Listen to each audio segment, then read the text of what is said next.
Hi. Um, so let me turn my sound up just a little bit. I know my voice is not real strong um, because I had a stroke and so it affected a lot of nerves and things. But um, hi, I'm Jay, and I've started taking down my pictures that were on the wall so that I can kind of go through them and show you my process of how I'm doing the Evolve program. I've really enjoyed it so far. Um, I'm on part 16, I think, the picture.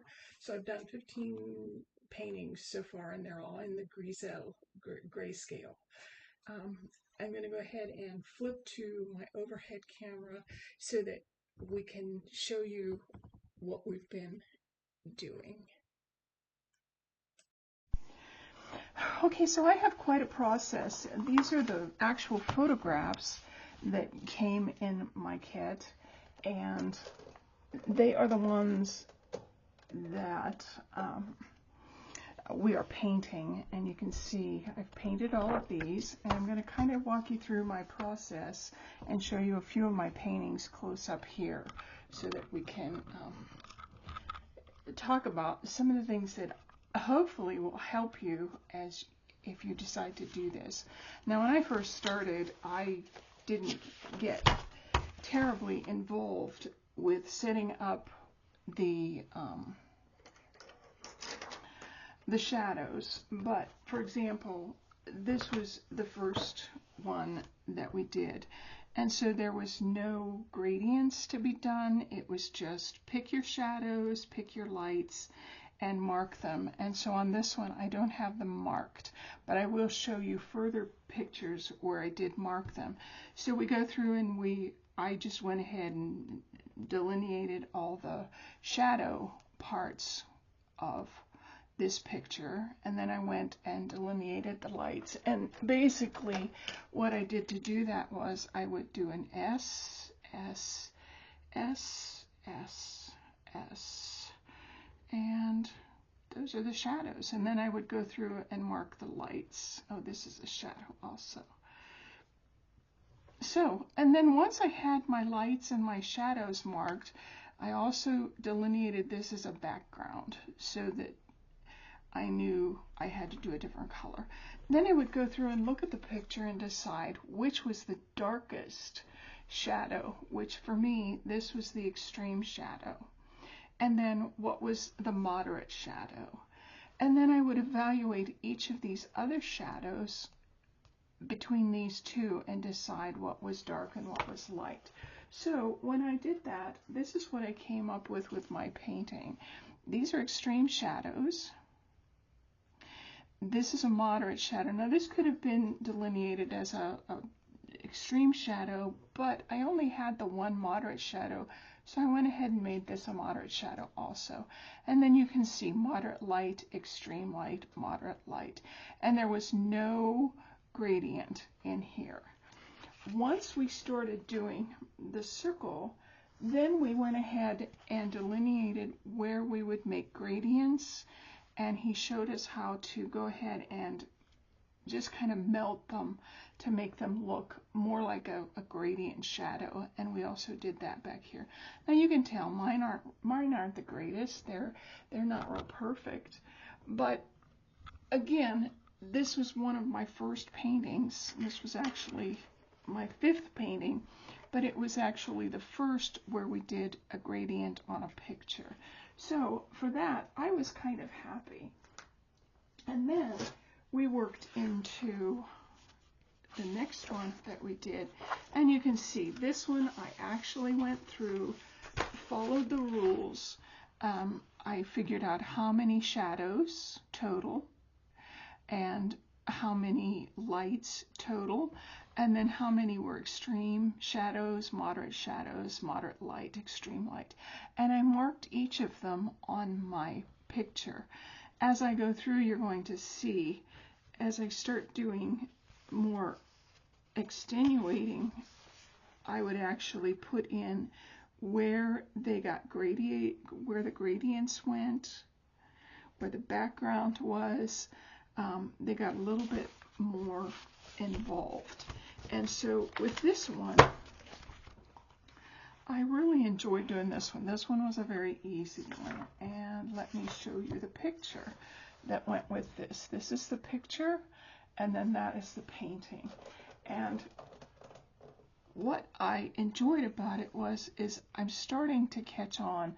I didn't do really good with the gradient here, but I did start to do gradients just a little bit better.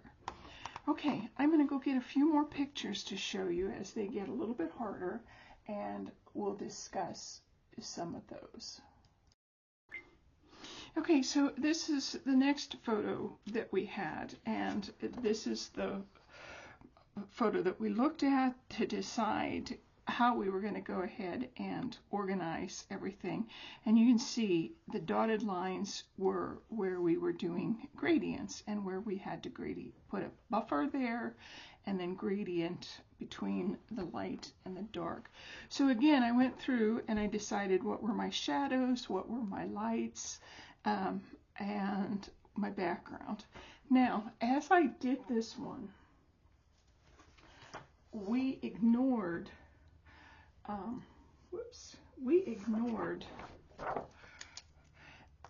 some of this extra design things. This was just a basic painting, and let me show you mine. When I did it, it really kind of came out quite nicely. I'm real happy with that. My shadows, my gradients, my buffers could have been done a little bit better. This one's not terribly bad, but as I went along, I kind of got better with gradients and shadows.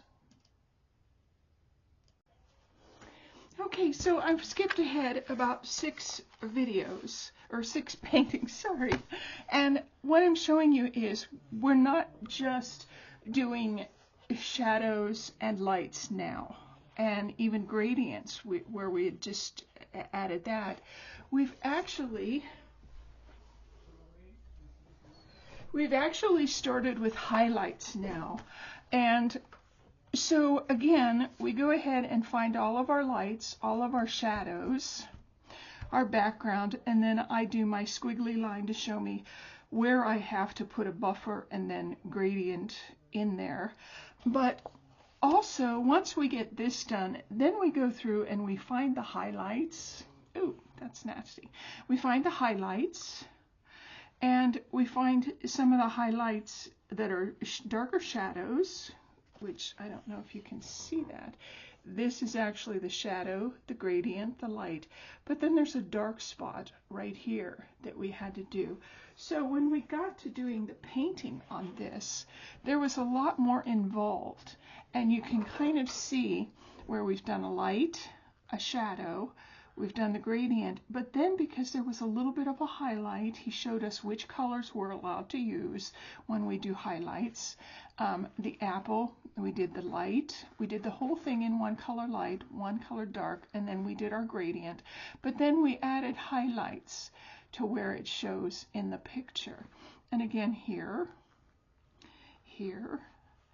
back here had to be fixed also. So it's starting to look more like a painting rather than just a kind of a three-dimensional picture. And I like the way that we start out very easy. Some people have complained that it's a little slow and boring, but for me, I'm a library media specialist, and so details, data is very important to me. And when we started out slow like that, I appreciated that because it gave me time not only to practice, but to also absorb the information so that it became second nature when I went to painting more involved pictures. And you can see I don't have the paintings because they're out in my studio drying, but you can see we've started getting into more detailed highlights. This was interesting. I thought the bird was going to be the harder part to do, but actually it turned out that the birdhouse was the hardest part. And then this was interesting because you have to do the gradient and the buffer for each of those colors separately so that you don't smish colors together. Okay, I know this video isn't a professional one, but I'm hoping that it will give you kind of an idea of where we're headed with this painting course that I'm taking. I have really enjoyed Evolve. They have their own way of doing things, which I can appreciate, and I've followed to the letter. I'm not the best painter, as you can see, but I'm very happy with the things that I've learned, with my progress that I've made. Right now, I'm working on a cat that's sitting on a box, and the buffering and grading of the colors to get them to smish together has been such a challenge. They do tell you that you can do, what he likes you to do is to start with your darkest shadows. Once you've painted all of those, then you go on to your moderate shadows, and then you go on to your moderate lights, and then to your extreme lights, and then we start to do gradients and other things. But they also have a video, a lesson on how to do object to object. They call it doing object to object, and for me, because I had a stroke, it is very hard for me to sit for 5 or 6 hours at a time, although I am getting better. My stamina is getting better with painting. And so they show you how to do object to object, which means you take one object in your painting and you do all of it. You do the shadow, you do the light, you do your gradient, and then I do my highlights. I get my highlights done. Then I move on to the next object, and I'll do the same here. And this could take me 2 or 3 days to finish a painting like this. But once I have one object done, I'll move on to the next one, do the same, light, dark, gradient, and then the highlights, and then to my last piece. And then sometimes it will take me the 4th day to go ahead and do the background. Sometimes I haven't done this one in a whole day, but there are some that I do an object, I go take a break, I do another object the same day, I go do another, and then maybe the 2nd day I'll do something else and get it finished. So it is very independent for what is good for you. You don't have to do everything exactly as they tell you in that regard, but in the details of how to paint and the steps that you take, I would suggest just follow everything along. Just do everything exactly like they tell you. You'll do better. You'll remember. It'll become muscle memory. Your brain will make pathways to your muscles, and it will become muscle memory, so that it will become a lot easier for you to do paintings without having to think through every minute detail. Okay, I hope this has helped you.